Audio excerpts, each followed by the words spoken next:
క్రీస్తు యొక్క తండ్రి యొక్క దేవుడు స్తుతింపబడుగాక. ఆయన క్రీస్తునందు పరలోక విషయములో ఆత్మ సంబంధమైన ప్రతి ఆశీర్వాదమును మనకు అనుగ్రహించెను. మీకు అర్థమవుతుందా? దేవుడు అక్కడ ఆశీర్వాదాన్ని కొన్ని ఇస్తాను అని అనలేదు, ప్రతి ఆశీర్వాదాన్ని అని అన్నాడు. నిజానికి ఆ ఆశీర్వాదాలు ఏంటో మనం చూసినప్పుడు నిజంగానే ప్రభువుని మనం స్తుతించకుండా ఉండలేం. అందుకనే పౌలు గారు ఆ 3వ వచనం రాయంగానే ఆయన ఏం చేశాడు, కొంత బ్రేక్ తీసుకొని ప్రభువుని స్తుతిస్తూ వరుసగా ఒక 11 వచనాలు ఆయన మాట్లాడాడు. కాబట్టి ఆ భాగాన్ని మనం కంఠస్థం చేయటానికి, మెమరైజ్ చేయటానికి ప్రయత్నం చేద్దాం. అందరూ పురుషులు స్త్రీలు ఒక్కొక్క వారం ఒక్కొక్కళ్ళం చెప్దాం. కాబట్టి ఆ విషయాన్ని మీరు గమనించండి. రైట్, నేను పోయిన వారం వరకు క్రీస్తులో దేవుడు మనకి ఆశీర్వాదాన్ని ఇచ్చాడు అనేటువంటి కాన్సెప్ట్ ని నేను టీచ్ చేసుకుంటూ వస్తున్నాను. అయితే ఈ వారం నుండి ఆ క్రీస్తులో మనకున్నటువంటి ఆశీర్వాదాలు ఏంటి అనేటువంటివి స్పెసిఫిక్ గా మనం ధ్యానం చేసుకుంటూ వెళ్దాం. ఆ మాటకు వస్తే ఈ పాసేజీని మనం ఏదైతే పాసేజీని ధ్యానం చేసుకున్నామో అది లేఖనాల్లో ఉన్నటువంటి అత్యున్నతమైనటువంటి ఒక లేఖన భాగం. ఇది ఈ 11 వచనాల్లో కూడా నిజంగా ఇది చాలా డాక్టర్నల్ ట్రూత్స్ ఉన్నాయి. అందుకని ఒక్కొక్క ఆశీర్వాదాన్ని కూడా ఒక్కొక్క డాక్ట్రిన్ కింద నేను టీచ్ చేస్తాను. నాకు సాధారణంగా డాక్ట్రిన్లు టీచ్ చేయటం బాగా అలవాటు. స్టూడెంట్స్ మినిస్ట్రీలో కూడా బాగా డాక్ట్రిన్స్ టీచ్ చేసేవాడిని. సో అందువల్లే ఒక్కొక్క బ్లెస్సింగ్ను కూడా ఒక్కొక్క డాక్ట్రిన్ కింద, అంటే దాని అర్థం ఏంటంటే దానిలో కొన్ని క్లిష్టమైన విషయాలు కూడా ఉంటాయి. వాటిని కూడా అర్థం చేసుకోవటానికి ప్రయత్నం చేద్దాం. సాధారణంగా చర్చెస్లో అంత డీప్గా వెళ్ళరు, అని ఇక్కడ మనం డీప్గా వెళ్దాం. పర్లేదు, కొంచెం కష్టమైనా నేర్చుకోవడానికి ప్రయత్నం చేద్దాం. ఎందుకంటే చాలా థియలాజికల్ ట్రూత్స్ ఈ లేఖన భాగంలో పౌలు గారు మాట్లాడాడు. నిజంగానే ఒక్కొక్క పుస్తకం కూడా ఒక్కొక్క మాస్టర్ పీస్ కదా. ఫిలిప్పీలకు రాసిన పత్రిక ధ్యానం చేసుకున్నాం, అదొక మాస్టర్ పీస్. అలానే గల్తీలకు రాసిన పత్రిక ధ్యానం చేసుకున్నాం, అదొక మాస్టర్ పీస్.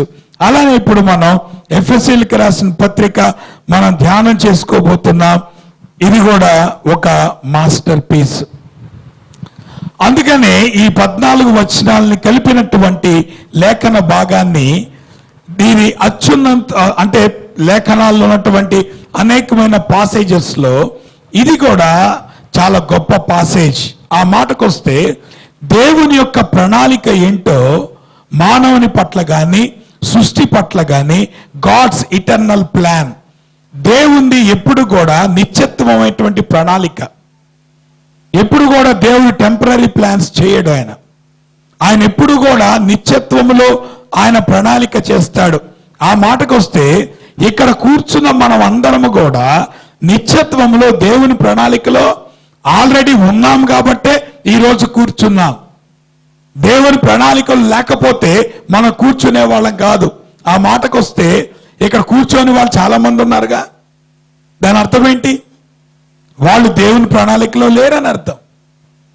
అంటే నేనేమంటున్నానంటే మన జీవితాల్లో మనం ఈరోజు ఏదైతే జీవిస్తున్నామో దేవుని యొక్క నిత్యత్వ ప్రణాళికలో ఆయన ముందుగానే దాన్ని చూశాడు.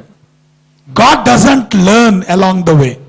దేవుడు ఎప్పుడు కూడా ఆయన నేర్చుకునేవాడు కాదు, లేదంటే దేవుడు తెలుసుకునేవాడు కాదు. ఆయన అన్ని తెలిసినటువంటి వాడు. అందుకనే ఆయనను సర్వజ్ఞాని అని అంటాం. దేవుడు ఎప్పుడు కూడా మనలాగా నేర్చుకోడు, మనం నేర్చుకుంటాం. మనం రోజు రోజుకి కూడా మన విషయాలు మనం నేర్చుకుంటూ వెళ్తున్నాం. కానీ దేవుడు ఎప్పుడు కూడా ఆయన అట్లా నేర్చుకునేటువంటి వాడు కాదు.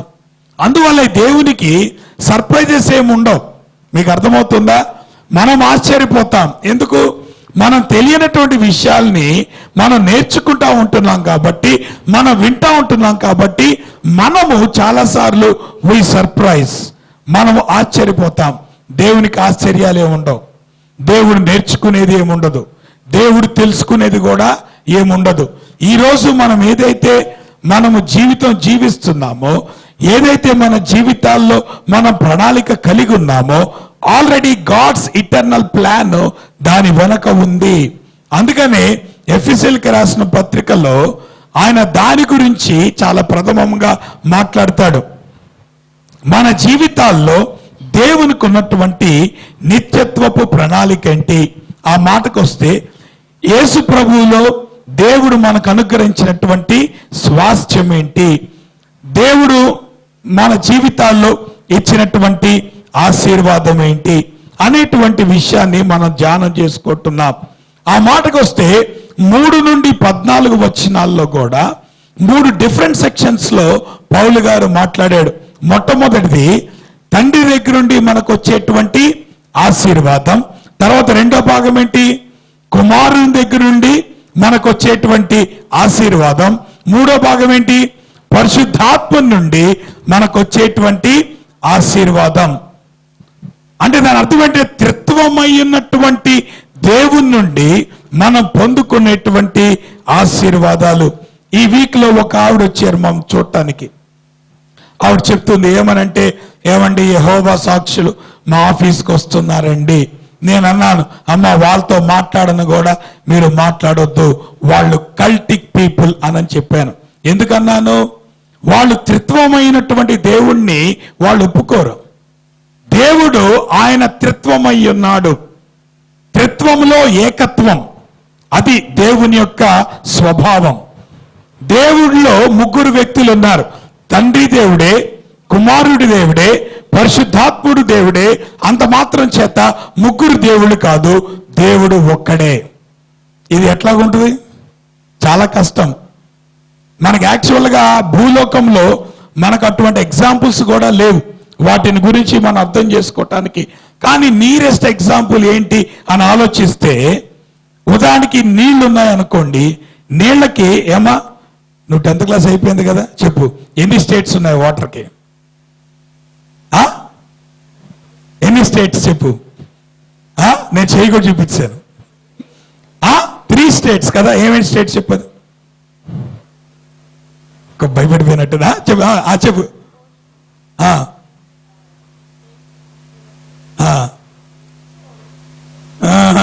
ఇంకా కరెక్ట్ ఆన్సర్ అట్లా.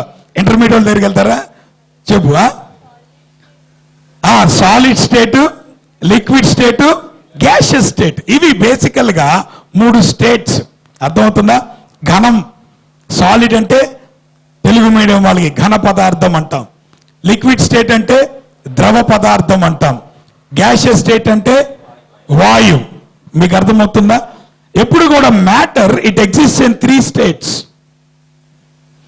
నీరు ఒక్కటే గాని నీరుని సోలిడిఫై చేస్తే అదేమవుతుంది? ఐస్ అవుతుంది. నీరుని గనక కాస్తే ఏమవుతుంది? అది వేపర్ అవుతుంది. But water is a single element. So it exist in 3 different states అని అంటాం. అది కూడా కరెక్ట్ ఎగ్జాంపుల్ కాదు ట్వంటీని ఎక్స్ప్లెయిన్ చేయడానికి, దేవుడు త్రిత్వమయ్యాడు అంటానికి అది కూడా సరైన ఉదాహరణ కాదు. బట్ అర్థం చేసుకోవటానికి, అంటే ఏకత్వం ఉంది, బహుళత్వం ఉంది అనేటువంటి విషయాన్ని మనం అర్థం చేసుకోవాలి. దేవునిలో ఏకత్వం ఉంది, దేవునిలో బహుళత్వం ఉంది. బహుళత్వంలో ఏకత్వం కలిగినటువంటి దేవుడు ఈ బైబిల్లో ఉన్నటువంటి దేవుడు. మీకు అర్థమవుతుందా? In God there is plurality. బహుళత్వం ఉంది. ఎందుకు? 3 వ్యక్తులు ఉన్నారు. ఎవరు వాళ్ళు? తండ్రి, కుమార, పరిశుద్ధాత్ములు. వీళ్ళు 3 కూడా దైవత్వంలో కానీ అన్నిట్లో కూడా దే ఆర్ ఈక్వల్. చాలా మంది క్రైస్తవులు ఏమనుకుంటారంటే, తండ్రి చాలా పైన ఉన్నటువంటి దేవుడు, ఆయనకంటే కొంచెం తక్కువ ఎవరు? కుమారుడు. ఎందుకు? ఆయన కుమారుడు కదా. 3 ఆయన ఎవరు? అసలు పరిశుద్ధాత్మ అంటే లెక్కే ఉండదు.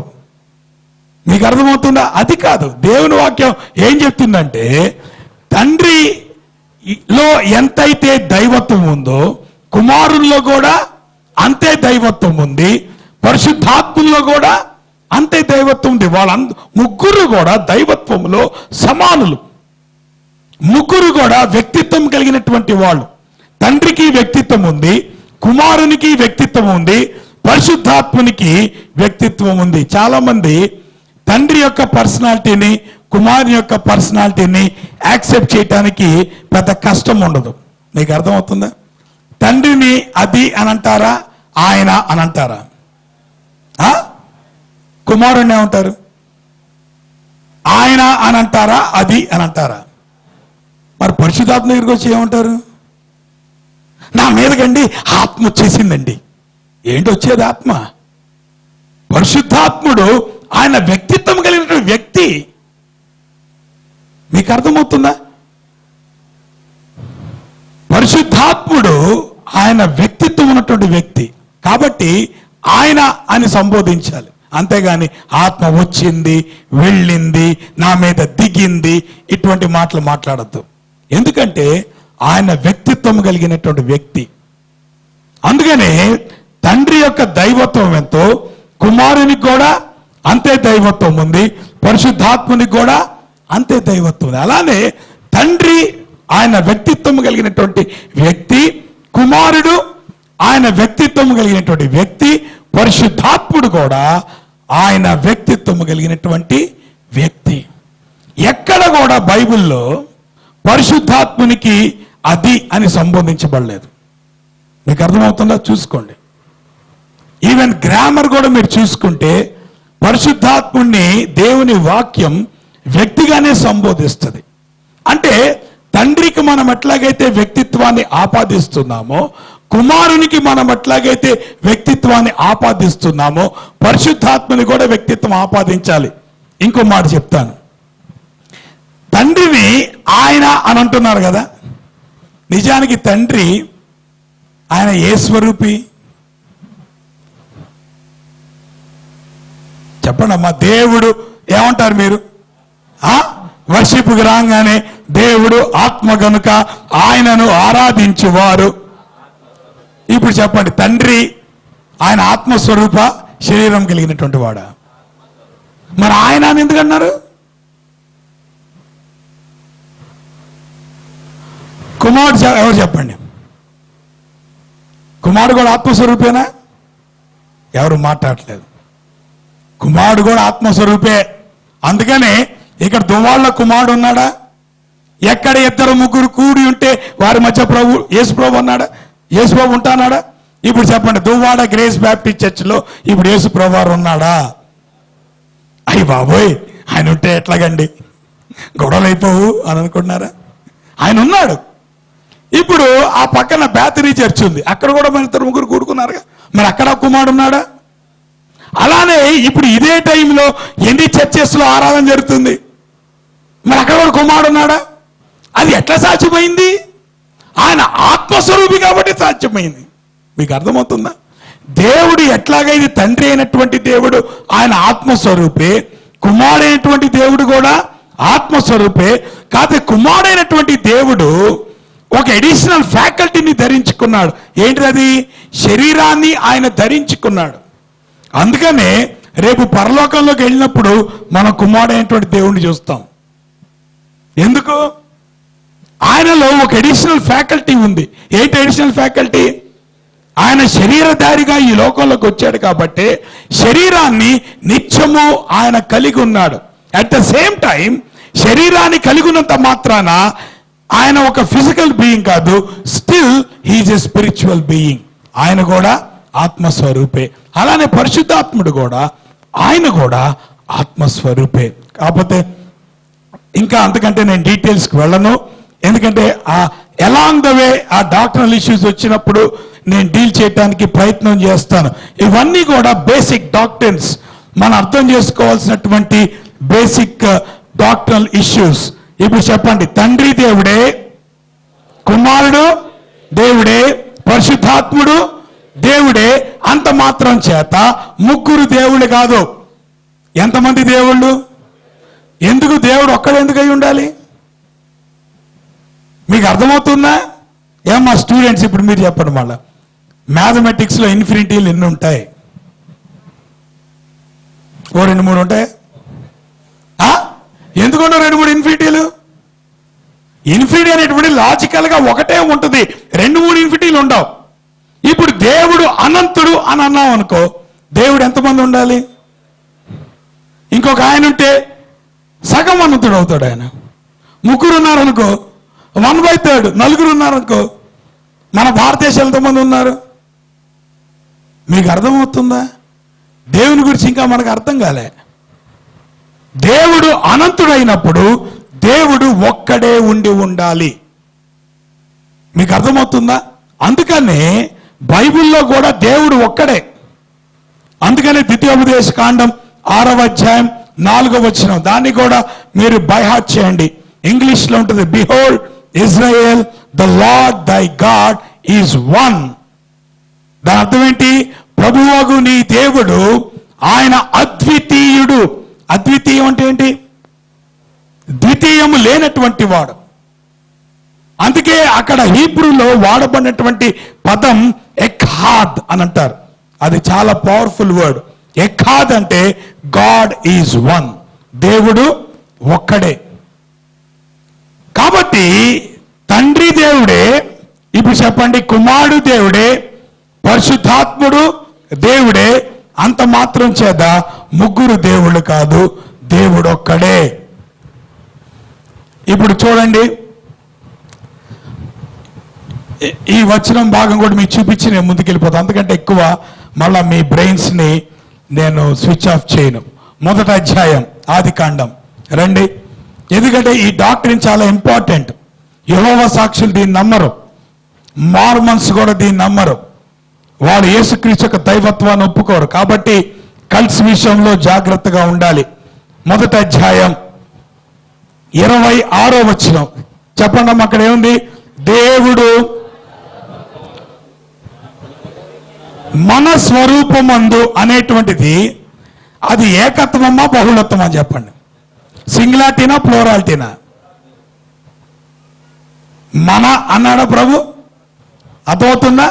సో మన పోలిక చొప్పున నరులను ఏమన్నాడు అక్కడ ఆయన? చేస్తాను అనల్లా. ఏమన్నాడు అక్కడ ఆయన? చేయుదము అని 27వ వచనం చెప్పండి అమ్మ. అక్కడ ఏమనుంది? ఒక నిమిషం ఆగండి. గ్రామటికల్గా గ్రామర్ ప్రకారం అక్కడ ఏముండాలి చెప్పండి? అంతేనా? ఏముండాలి అక్కడ? ముందే మన పోలికలు అన్నాడు కదా, కాబట్టి కింద ఏముండాలి? దేవుడు వారి పోలికలను ఉండాలా, తన పోలికలను ఉండాలా? చెప్పండి అమ్మా, గ్రామర్ వచ్చిన వాళ్ళు చెప్పండి. ఈజీనే, పెద్ద కష్టమేం కాదు. అర్థమైందా? 26వ వచనంలో ఏముంది అక్కడ? దేవుడు మన స్వరూపమందు అని అంటే కింద ఏముండాలి? 27లో వారి స్వరూపంలో ఉండాలా. కానీ అక్కడ ఏమనుంది? దాని అర్థం ఏంటి? ఈ దేవుల్లో బహుళత్వం ఉంది, ఈ దేవుల్లో బుర్రలు ఇరిగిపోతున్నాయా? ఏమి పెద్ద కష్టం ఏం కాదు అర్థం చేసుకోవడానికి. బహుళత్వం ఉంది, ఏకత్వం ఉంది. అయితే బహుళత్వము అన్నప్పుడు ఎంతమంది ఉండొచ్చు?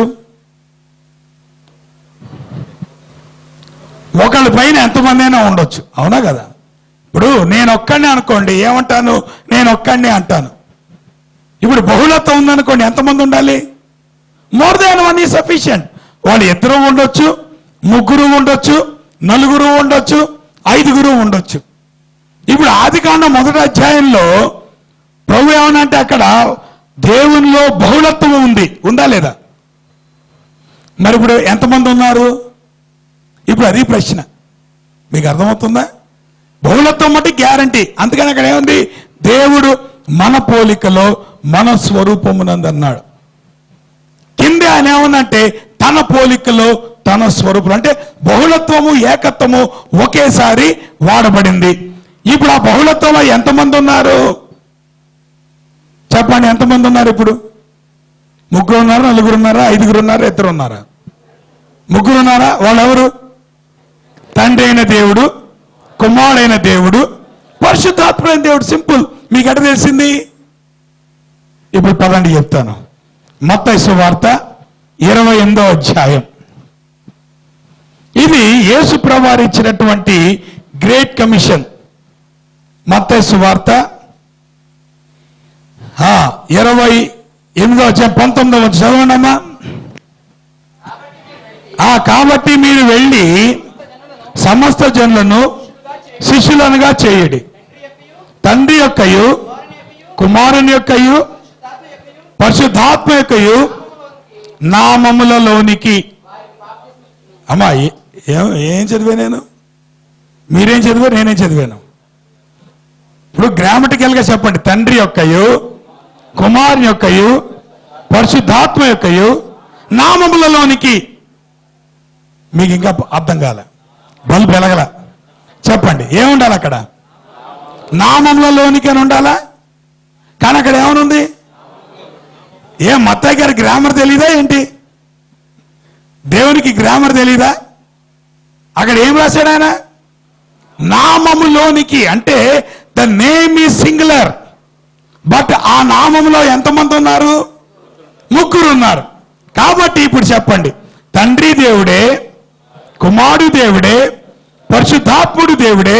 అంత మాత్రం చేత ముగ్గురు దేవుడు కాదు. దేవుడు ఎంతమంది? ఒక్కడే దేవుడు. అది ఆ పాయింట్ చెప్పడానికి ఎంత కష్టపడవలసి వచ్చింది. కాబట్టి ఏమ్మా, యెహోవా సాక్షి వచ్చి అంటారు కుమారుడు దేవుడు కాదండి, కుమారుడు సృష్టించబడ్డాడు అంటారు. అది తప్పు. దేవుని వాక్యం అది చెప్పదు. మార్మన్స్ కూడా అదే విషయాన్ని చెప్తారు. అది కూడా తప్పు. కాబట్టి దేవుని వాక్యాలు, అందుకనే మీరు గమనించారా, పౌలు గారు 3 సెక్షన్స్ కింద రాశాడు. అర్థమవుతున్న 3 భాగాలు. ఏ 3 భాగాలు? తండ్రి దగ్గర నుండి మనకు వచ్చే ఆశీర్వాదం, కుమారుని దగ్గర నుండి మనకు వచ్చే ఆశీర్వాదం, పరిశుద్ధాత్మ దగ్గర నుండి మనకు వచ్చేటువంటి ఆశీర్వాదం. దాని అర్థం ఏంటి తెలుసా? మన జీవితాల్లో మనం ఏదైనా చూడండి, ముగ్గురు యొక్క పాత్ర ఉంటుంది. ఉదాహరణకి సృష్టి అనేటువంటిది ఉనికిలోకి ఎట్లా వచ్చింది చెప్పండి? ఆదికాండం మొదటి అధ్యాయం 3వ వచనంలో ఏముంది?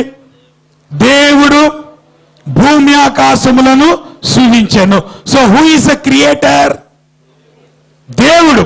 అర్థమవుతుందా? ఆ తర్వాత ఏముంది? దేవుడు వెలుగు కమ్మని పలుకగా. ఇప్పుడు ఆ పలికింది ఏంటి? పలికిన వాక్కు ఎవరు? దేవుడా, కుమారుడైన దేవుడా? మీకు అర్థమవుతుందా? ఎందుకు? ఆది యందు వాక్యము ఉండెను, వాక్యము దేవుని యొద్ద ఉండెను, ఆ వాక్యము దేవుడై ఉండెను. దేవుడు పలికిన వాక్యం ఆయన యేసుక్రీస్తు. అలానే దేవుని ఆత్మ జలముల పైన అల్లాడుచుండెను. అల్లాటం అంటే ఏంటి? బోరు కొట్టి తిరుగుతుంది అనుకున్నా పరిశుద్ధాత్ముడు కాదు. మీకు అర్థం కావటానికి అక్కడ వాడబడినటువంటి పదం ఏంటంటే, కోడి పిల్లల్ని ఎట్లా పుట్టేసి చెప్పండి, గుడ్లు ఏం చేస్తుంది? పొదగడం అంటే ఏం చేస్తుంది చెప్పండి? గుడ్డు మీద కూర్చొని కదులుతూ ఉంటాం. మనం కూర్చుంటే గుడ్డు మీద ఏమనుకోద్దే, కానీ కోడి కూర్చుంటేనే. మీకు అర్థమవుతున్నా? దాన్ని ఏమంటారంటే హవరింగ్ అని అంటారు. హవరింగ్ అంటే కోడి ఎట్లాగైతే గుడ్డు మీద కూర్చొని అది కదలికల వల్ల గుడ్డుని పొదుగుద్దో, పరిశుద్ధాత్ముడంట ఆయన సృష్టి మీద he is hovering over the creation. దాని అర్థం ఏంటి? సృష్టి అనేటువంటి రాటంలో, సృష్టించబట్టంలో ముగ్గురు పాత్ర ఉందా లేదా? ఎవరు ముగ్గురు? తండ్రి యొక్క పాత్ర ఉంది, కుమారుని యొక్క పాత్ర ఉంది, పరిశుద్ధాత్మని యొక్క పాత్ర ఉంది. ఇప్పుడు మన రక్షణ తీసుకోండి. మన రక్షణలో ఎంతమంది పాత్ర ఉంది? ముగ్గురు పాత్ర ఉందా? తండ్రి ఏం చేశాడు? పంపించింది ఎవరు? కుమారుణ్ణి. తండ్రి. వచ్చింది ఎవరు? తండ్రి బలవల శిలువ మీద ఎవరు బలయ్యారు? కుమారుడు బలయ్యాడు. ఎవరి ద్వారా అప్పగించుకున్నాడు ఆయన? పరిశుద్ధాత్ముని ద్వారా కుమారుడు తను తాను అప్పగించుకున్నాడు. అలానే మన ప్రార్థన తీసుకోండి. మీరు ఎవరికి ప్రార్థన చేస్తున్నారు? చాలా మంది తెలియక యేసు ప్రభుకి ప్రార్థన చేస్తున్నారు. యేసయ్యా యేసయ్యా యేసయ్యా అని అంటున్నారు. కానీ నిజానికి మనం ప్రార్థన చేసేది ఎవరికో తెలుసా? తండ్రికి ప్రార్థన చేస్తున్నాం. ఎవరి నామంలో, ఎవరి ద్వారా? కుమారుని ద్వారా ప్రార్థన చేస్తున్నాం. అందుకని లాస్ట్లో ఏమని ముగిస్తాం? అది ఎందుకంటున్నాం మనకు అర్థం కాకుండా అనేస్తున్నాం. ఏమంటున్నాం? యేసుక్రీస్తు నామములో ఆమేన్. ఎందుకంటున్నాం యేసుక్రీస్తు నామములోని? యేసుక్రీస్తు నామములో తప్పితే తండ్రి యొక్క సన్నిధికి మనకి యాక్సెస్ లేదు. అందుకనే యేసుక్రీస్తు నామములో చేయబడినటువంటి ప్రార్థన మాత్రమే తండ్రి అంగీకరిస్తాడు. మీకు అర్థమవుతుందా? ఎవరి సహాయంతో ప్రార్థన చేస్తున్నాం? ఏమన్నాడు ప్రభు? ఎప్పుడైతే మీకు ప్రార్థన చేయటం రావటం లేదో అప్పుడు ఆ ఆత్మ తానే మన పక్షంగా ఏం చేస్తున్నాడు? మొరబెడుతున్నాడా లేదా? దాని అర్థం ఏంటి? ఇప్పుడు ప్రార్థనలో కూడా ముగ్గురు పాత్ర ఉందా? మీకు అర్థమవుతుందా? మన జీవితాల్లో ఏది తీసుకున్నా ముగ్గురి యొక్క పాత్ర ఉంది. ఎవరు ముగ్గురు? తండ్రి యొక్క పాత్ర ఉంది, కుమారుని యొక్క పాత్ర ఉంది, పరిశుద్ధాత్ముని యొక్క పాత్ర ఉంది. కాబట్టి ఇక్కడ పౌలు గారు ముగ్గురు ఇచ్చినటువంటి బ్లెస్సింగ్స్ గురించి మాట్లాడాడు.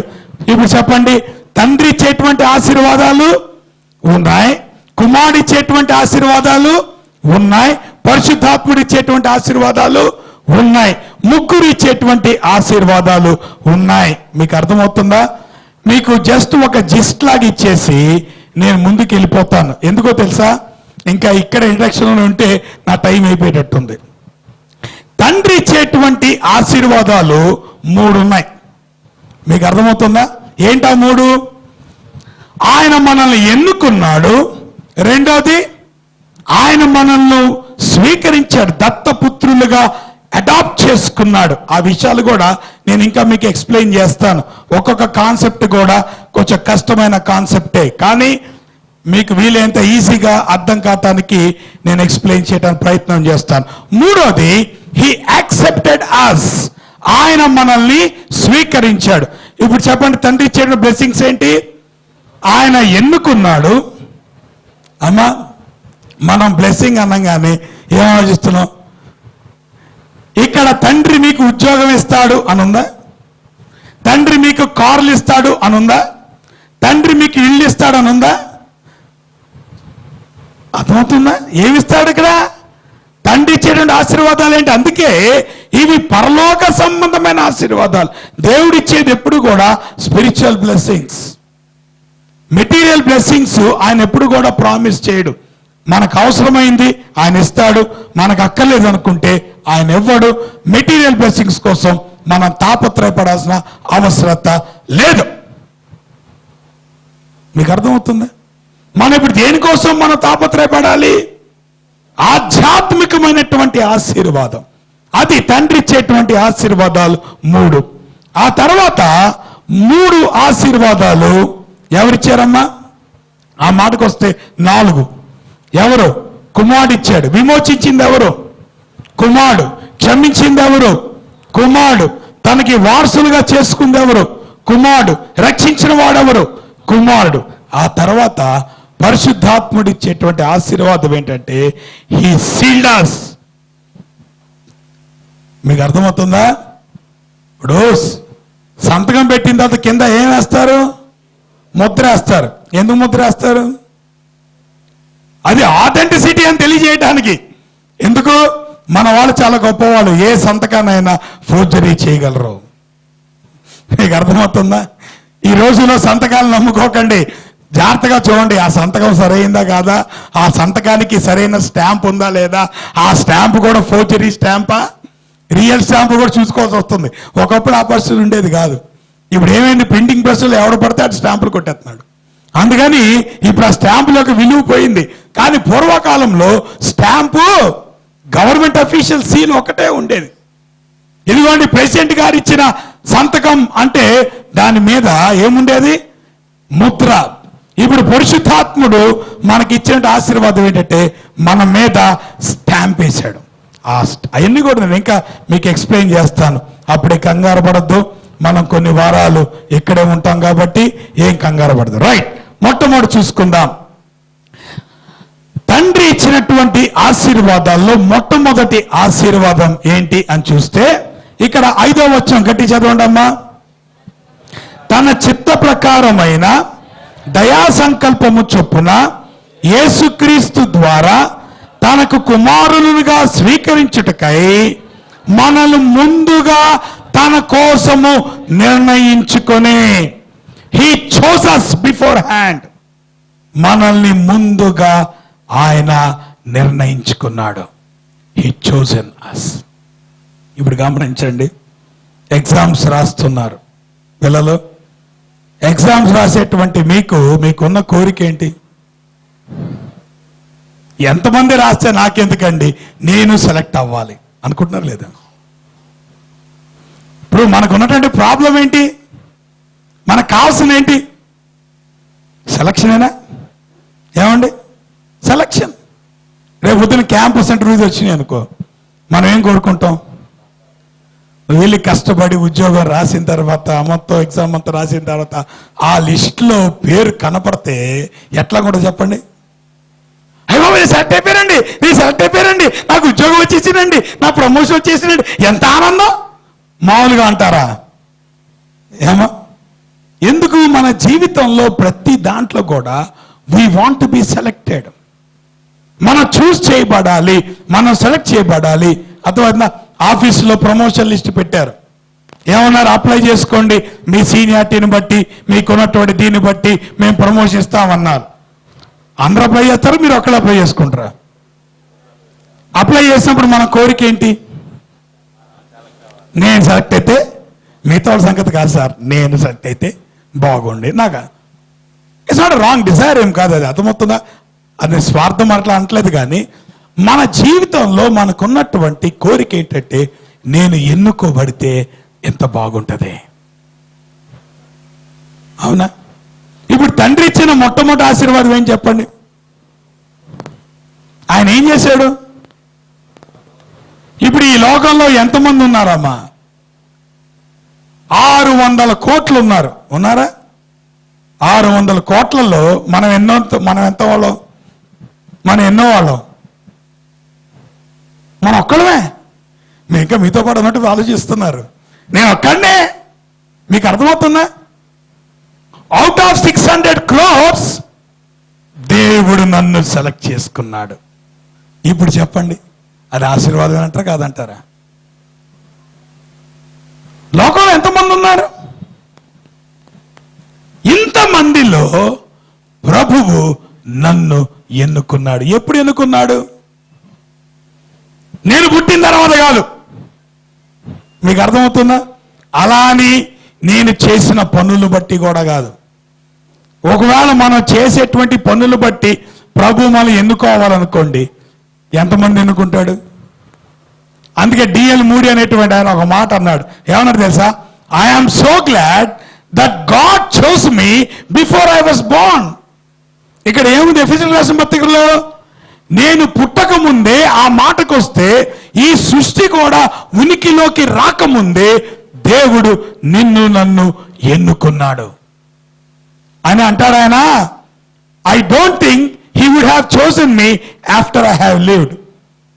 ఒకవేళ ప్రభు గనక, అరే బాయ్ నువ్వు బాగా బ్రతికితే అప్పుడు నేను నిన్ను సెలెక్ట్ చేసుకుంటాను అని ఉంటే ఎట్టగుండే చెప్పండి? అది సాధ్యమవుతుంటారా?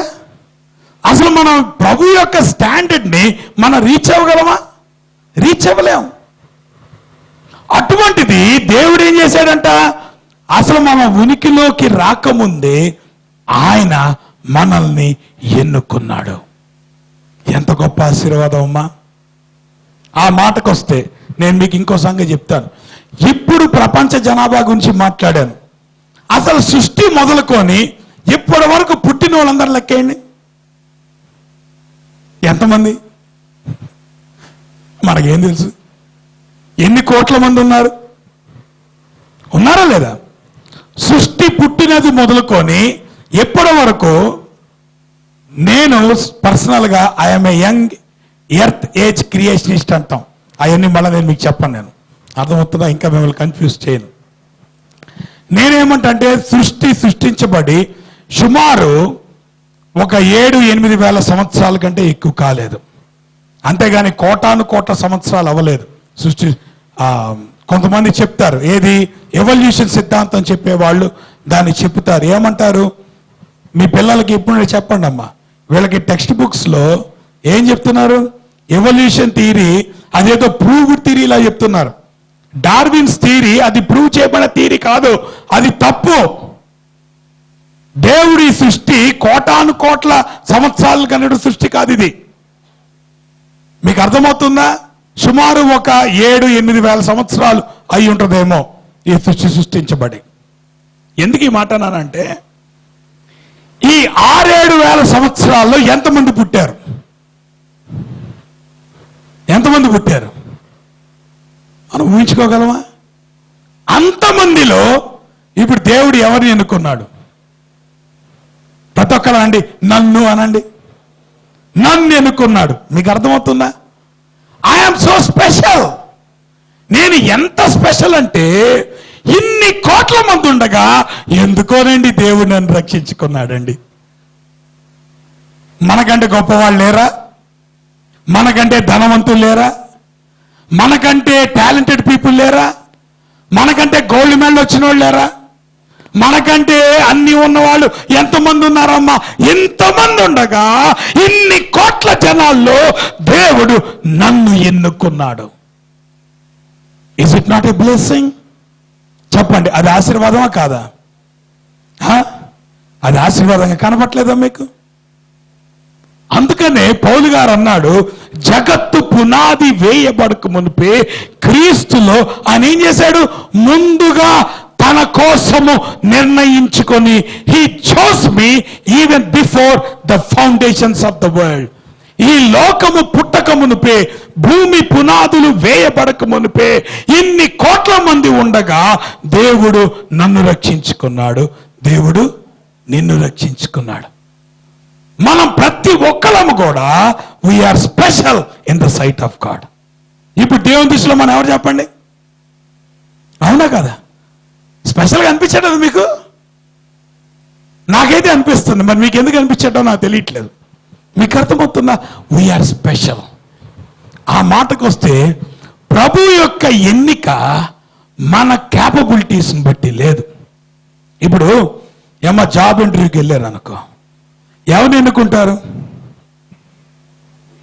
ఇప్పుడు 100 మంది క్యాండిడేట్స్ వచ్చారు అనుకో, 100 మందిలో ఎవరిని చూస్ చేసుకుంటారు? అక్కడ వచ్చిన 100 మంది కూడా చిన్నోళ్ళు కాదు. అందరికీ సర్టిఫికేట్స్ ఉన్నాయి, అందరికీ డిగ్రీలు ఉన్నాయి, అందరికీ క్వాలిఫికేషన్ ఉంది, అందరికీ ఎక్స్పీరియన్స్ ఉంది. అంత 100 మందిలో అంత క్యాపబిలిటీస్ ఉన్నటువంటి వాళ్ళు ఎవరు చూస్ చేసుకుంటారు ఒక పోస్ట్కి? ఆ 100 మందిలో ఎవరైతే మోస్ట్, అంతేనా కదా? అర్థమవుతుందా? ఎవరైతే ద మోస్ట్ హైలీ టాలెంటెడ్. ఇప్పుడు చెప్పండి, దేవుడు మనల్ని ఎన్నుకుంది మనకున్న క్యాపబిలిటీస్ని బట్టే. మీకు అర్థమవుతుందా? దేవుడు గనక రే ఈ 100 కోట్లలో మీరు గనక ఫస్ట్ వస్తే అప్పుడు నేను మిమ్మల్ని ఎన్నుకుంటా అన్నాడు అనుకో, అవుతుందా? అది అవ్వదు. ఎందుకు మనకు తెలుసు. కానీ ప్రభు ఏంటంటే ఎటువంటి కండిషన్స్ లేకుండా కేవలం యేసుక్రీస్తుని నమ్ముకోవటాన్ని బట్టి నిన్ను నన్ను ఆయన ఎన్నుకున్నాడు. ఇది ఆశీర్వాదం కదా? Is it not a greatest blessing? మనకున్నటువంటి క్వాలిఫికేషన్స్ కాదు, మనకున్నటువంటి బ్యాక్గ్రౌండ్ కాదు, మనం సాధించింది ఏది లేదు. అందుకని మనం సాధించక ముందే ఆయన ఎన్నుకున్నాడు. అవునా కదా? ఆయన చాయిస్ ఎప్పుడు జరిగింది? మనం పుట్టిన తర్వాత కాదు, మనం పుట్టక ముందే చాయిస్ జరిగింది. దాని అర్థం ఏంటి? ఇంకా ఆ తర్వాత మన జీవితంతో ఆయన ఎన్నికకి సంబంధం ఏముందా? మీకు అర్థమవుతుందన్నమాట. మనం పుట్టక ముందే ఆయన ఎన్నుకున్నాడు, మనం పుట్టక ముందే ఆయన చూస్ చేసుకున్నాడు. దాని అర్థం ఏంటి? మనం పుట్టిన తర్వాత మనం జీవించే జీవితాన్ని బట్టి కంటే కూడా దేవుడు తన కృపలో నిన్ను నన్ను రక్షించుకున్నాడు. అది గ్రేటెస్ట్ బ్లెస్సింగ్. అది ఆశీర్వాదమేనంటారా? ఎంతమంది ఆశీర్వాదం అనుకుంటున్నారు దాన్ని? Are we happy about that? నిజంగానే ప్రభువును మనం స్తుతించగలమా? ప్రభువా, ఇన్ని కోట్ల మంది ఉండగా నన్ను నువ్వు రక్షించుకున్నావు ప్రభువా, నన్ను నువ్వు విమోచించుకున్నావు ప్రభువా, ఇదిగో నన్ను నీ కుమారునిగా నువ్వు చేసుకున్నావు. God chosen us. ఎందుకు ఆయన చూస్ చేసుకున్నాడు చెప్పండి. ఇప్పుడు చదవండి అమ్మ. నేను రెడ్లో చెప్పినటువంటి మాట చదవండి. దయా సంకల్పము చొప్పున యేసుక్రీస్తు ద్వారా తనకు కుమారులుగా స్వీకరించుటకై. ఇప్పుడు చెప్పండి, ఇప్పుడు ఎందుకున్నాడు? మనల్ని కుమారులు చేయటానికి. ఇప్పుడు చెప్పండి, మీకు అర్థం కావడానికి ఒక ఉదాహరణ చెప్తాను. ఎవరింట్లో అన్న పిల్లోడు పుట్టంగానే లేదా పిల్ల పుట్టంగానే ఏమంటారు చెప్పండి? వారసుడు పుట్టాడు అనరా మీరు? పుట్టంగానే ఏమంటారు చెప్పండి? ఆడు పుట్టి అంత బతికి చచ్చిన తర్వాత మా వారసుడు వచ్చాడండి అని అంటారు మీరు? ఇప్పుడు చెప్పండి, పుట్టంగానే ఏమంటారు? వారసుడు అండి. ఇప్పుడు రెండో పాయింట్ చెప్తాను చూడండి. పుట్టంగానే మా వారసుడు అండి అని బ్యాంకులో డబ్బులు తీసుకుని వాడి దగ్గర పెడతారా? No doubt he's a heir. మీకు అర్థమవుతుందా? ఇప్పుడు తల్లిదండ్రుల యొక్క ఆస్తికి వారసుడు ఎవరమ్మా? కుమారులు లేక కుమార్తెలే కదా. మీరు కుమార్తెలను వారసులుగా అనుకోవట్లేదు. మీరు ఎవరు అందరూ కుమారులే అంటున్నారు. జాగ్రత్త, మీకు అర్థమవుతుందా? కుమారులు వారసులే. ఆస్తి ఇద్దరికి ఇస్తారా ఒకరికి ఇస్తారా? వీడు పాజిటివ్ అండి, వీడికి ఇద్దామండి, నెగిటివ్ అండి, అంతగా నాకు ఇవ్వనండి అంటారు మీరు? నో, ఆస్తి అందరికీ సమానంగా వెళ్ళవలసింది. సరే, ఆ పాయింట్ నా పాయింట్ కాదు. ఇప్పుడు నేను చెప్తాను చూడండి. పుట్టంగానే వారసుడు అంటున్నాం. అట్లా అని మనం వెంటనే ఆస్తినంతా ఇచ్చేటది. ఎప్పుడు ఇస్తాం ఆస్తి? వాడు పెరిగి వాడు పెద్ద అయ్యి కొంత రెస్పాన్సిబిలిటీ వాడికి వచ్చిన తర్వాత, రే అబ్బాయి ఇప్పటి వరకు ఇదిగో నేను మీ అమ్మ కష్టపడి ఇదిగో ఇంత సంపాదించావు కాబట్టి దీన్ని ఏం చేస్తున్నావు? అప్పనంగా నీకు కట్టబెడతాను అనగానే అదేగా మన ఫీలింగ్. ఏమండి, దీనికోసం ఎంత కష్టపడ్డామని.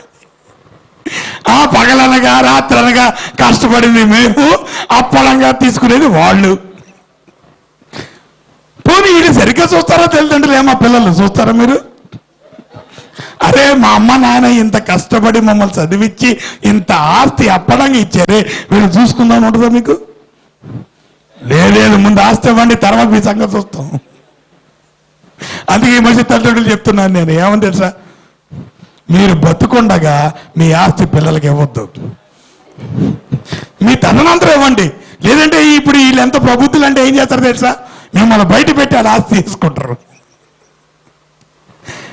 మీకు అర్థమవుతుందా? సో ఇప్పుడు వారసుడు ఎప్పుడు పుట్టాడు? బ్రతికిన తర్వాత కాదు వారసుడు అవలా, పుట్టంగానే హీ బికేమ్ ద హెయిర్. ఇప్పుడు చెప్పండి, దేవునికి మనం ఎప్పుడు వారసులమయ్యాం? మనం పాడట్లేదా? దేవుని వారసు పాడదామా? నాకు తెలియకుండానే పాడేస్తున్నాం పాట. దాని యొక్క డెప్త్ మనకు అర్థం కావట్లేదు. ఇప్పుడు చెప్పండి, వారసులు మనం ఎప్పుడు అయ్యాం? పుట్టినప్పుడు. పుట్టడం అంటే ఏంటి? ఇప్పుడు క్రీస్తులో మనం జన్మించినప్పుడు.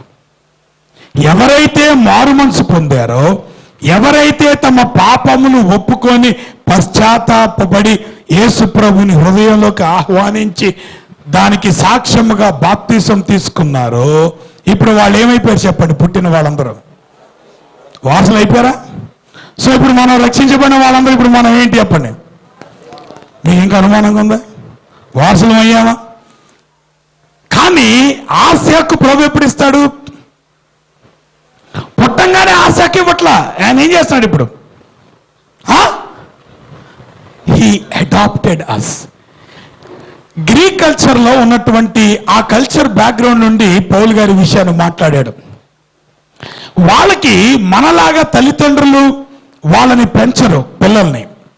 వాళ్ళు ఒక స్టివర్డ్ అని అంటారు, లేదంటే ఒక దాసుడు ఉంటాడు, వాళ్ళకి నమ్మకమైనటువంటి ఒక సేవకుడు ఉంటాడు. సో పిల్లలు పుట్టంగానే వాళ్ళు ఏం చేస్తారంటే తల్లిదండ్రులు ఆ స్టివర్డ్కి పిల్లల్ని అప్పగిస్తారు. సో నిజానికి తల్లిదండ్రులు, వీడు యాక్చువల్గా ఆస్తికి హక్కుదారుడే కానీ వీడు ఎవరి దగ్గర పెరుగుతున్నాడు? ఒక స్టివర్డ్ దగ్గర వాడు పెరుగుతున్నాడు. ఒక గృహ నిర్వాహకుని దగ్గర, లేదంటే ఒక దాసుడి దగ్గర వెతుకుతున్నాడు. ఎప్పుడైతే అతనికి టీనేజ్ వచ్చి ఒక రైట్ఫుల్ ఏజ్ వస్తుందో అప్పుడు తల్లిదండ్రులు ఏం చేస్తారంటే ఆ పిల్లవాడిని పిలిపించుకొని వాడిని అడాప్ట్ చేసుకుంటారు. అప్పుడు ఏం చేస్తారంటే తమ ఆస్తినంతా కూడా పిల్లలకి వాళ్ళు ఇస్తారు. ఎప్పుడు ఇస్తారు? పుట్టంగానే వాడు ఏం చేస్తారు? సంరక్షణలో ఉంచుతారు. వాడు ఆ సంరక్షణలో వాడు పెరిగి పెద్దవాడైన తర్వాత అప్పుడు ఏం చేస్తారు? లీగల్గా తమ ఆస్తినంతా కూడా పిల్లలకి ఇస్తారు. దాన్నే అడాప్షన్ అంటారు. మన కల్చర్లో అడాప్షన్ అంటే ఏమనుకుంటాం? పిల్లలు లేకపోతే అడాప్ట్ తీసుకుంటాం. అది కాదు అక్కడ. మీకు అర్థమవుతుందా? అడాప్షన్ కుమారులే చేస్తారు వాళ్ళు. కానీ ఎప్పుడు చేస్తారు? ఒక రైట్ఫుల్ ఏజ్ వచ్చి ఆ సంరక్షకుని యొక్క సంరక్షణ నుండి వాళ్ళు బయటకు వచ్చిన తర్వాత అప్పుడు ఏం చేస్తారు? పిల్లల్ని వీళ్ళ పిల్లలే కానీ వీళ్ళు అడాప్ట్ చేసుకుంటారు. ఎందుకు? ఇక నుండి ఈ సంరక్షణ కింద నువ్వు ఉండవు, తల్లిదండ్రుల యొక్క సంరక్షణ నువ్వు ఉంటావు అని వాళ్ళ పిల్లవాడిని వాళ్ళు దత్తత తీసుకుంటారు. ఇప్పుడు మీకు అర్థమవుతుందా? అది బ్యాక్గ్రౌండ్. ఇప్పుడు దేవుడు ఏం చేశాడు? మనం పుట్టంగానే ఏమైపోయాం? వారసులం అయ్యా లేదా? వారసులైన తర్వాత ఇప్పుడు మనం ఎక్కడ ఉండాలి? సంరక్షకుని కింద ఉండాలి. ఎవరా సంరక్షకుడు? దేవుడే సంరక్షకుడు. మళ్ళా సో మనము ఆయన సంరక్షణలో ఈ లోకంలో మనం జీవించిన తర్వాత మనం పరలోకం వెళ్ళేటప్పటికి మన ఆస్తి రెడీగా ఉంటుంది. మీకు అర్థమవుతుందా? ఆల్రెడీ ఆ ఆస్తికి మన హక్కుదారులం అయిపోయాం. ఎప్పుడు? మన యేసు ప్రభువుని అంగీకరించినప్పుడు మనం హక్కుదారులం అయిపోయాం. కానీ గుత్తేదారులు ఎప్పుడు అవుతాం? మాట బాగుంది కదా, హక్కుదారులు గుత్తేదారులు. కరెక్టేనా? వాడు పదవి కరెక్టేనా? అది గుత్తేదారు అంటే ఎవడు? ఆ హక్కుని తీసుకున్నవాడగా గుత్తేదారుడు. రైట్. సో ఇప్పుడు మనం జన్మించినప్పుడేమో హక్కుదారులం అయిపోయాం. దేని హక్కుదారులు అయిపోయాం?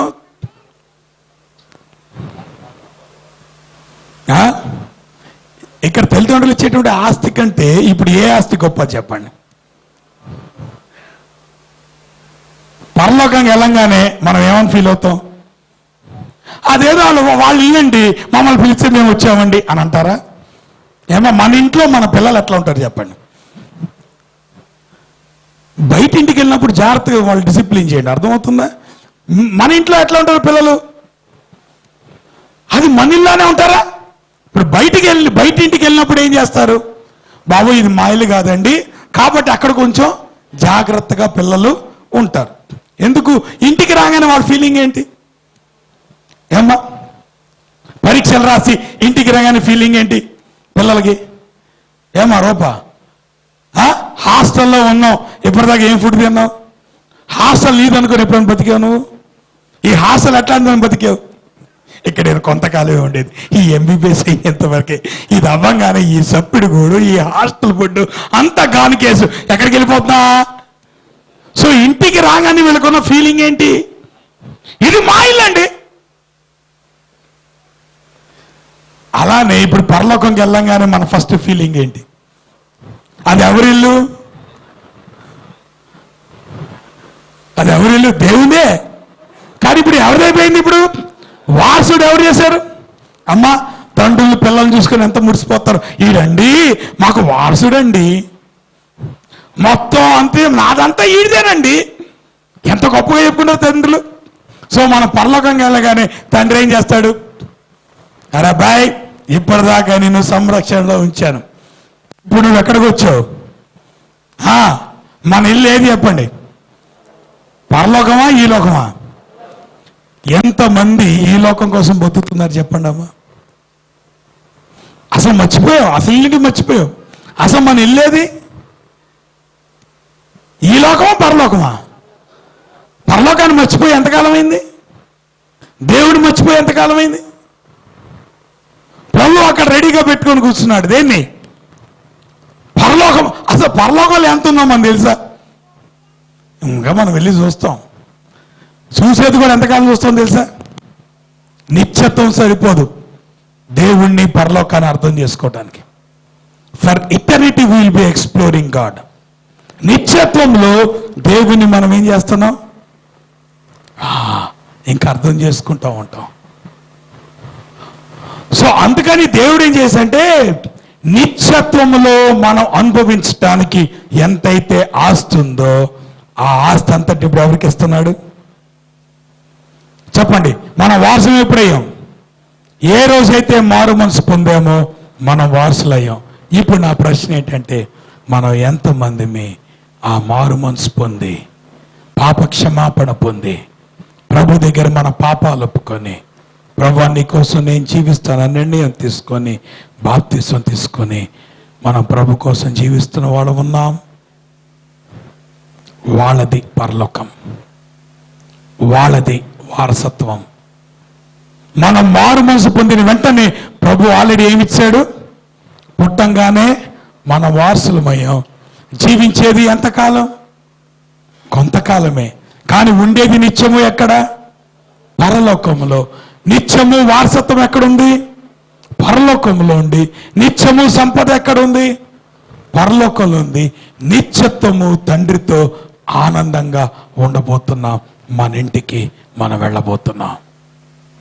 చెప్పండి, ఎంతమంది మన ఇంటికి మనం వెళ్తున్నాం కదా? ప్రార్థన చేసుకోండి.